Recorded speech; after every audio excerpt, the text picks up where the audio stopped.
वैसे तो दुनिया भर में पुलिस की जानिब से मुलजिमान को पकड़ने के लिए मुख्तलिफ तरीके इस्तेमाल किए जाते हैं, जिनमें तेज रफ्तार गाड़ियों का इंतखाब किया जाता है या जियो फिक्सिंग, जिसके जरिए किसी भी मखसूस मकाम या इलाके के गिर्द वर्चुअल बाउंड्री बनाने के अमल को जियो फिक्सिंग कहते हैं। इस बाउंड्री में दाखिल होने वाले का मोबाइल डाटा उस तक पहुँचने के लिए हासिल किया जाता है और मालूमात के जरिए घर आने या घर से निकलने तक की मालूमात निकाली जाती है। इसके अलावा सुराग रिसां कुत्तों के जरिए भी मुलजिमान तक रसाई हासिल की जाती है, जिसमें जासूस, सुराग रिसां, सैनिफर, पुलिस, आर्मी डॉग या K9 ये तकरीबन एक ही हैं।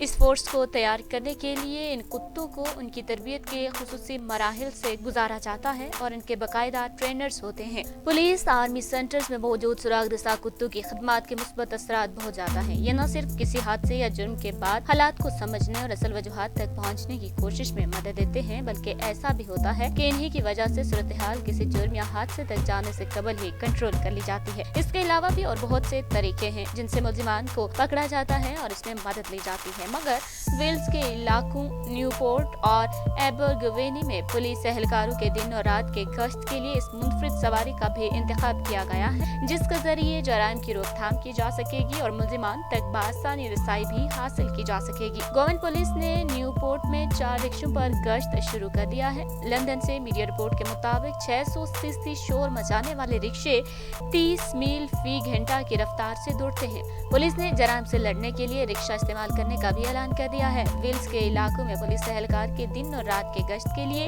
इस मुनफरिद सवारी का इंतखाब किया गया है। पुलिस एहलकारों की जानिब से पार्क्स और दीगर अवामी मकामात में गश्त के लिए 3 पहियों वाले रिक्शे इस्तेमाल किए जाएंगे। अभी ये मालूम नहीं कि ये रिक्शे कितनी तेज रफ्तारी से सफर कर सकेंगे। मकामी पुलिस के सरबरा डिमेन सोवेरी ने बताया है कि इससे रिहायशियों को पुलिस एहलकारों को करीब से देखने का मौका मिलेगा। उन्होंने बताया कि अब तक लोगों का रद्द अमल मुस्बत रहा है और वालिदैन ने एहलकारों को बताया है कि अब रात को बच्चे बाहर होने पर वो उन्हें महफूज महसूस करेंगे।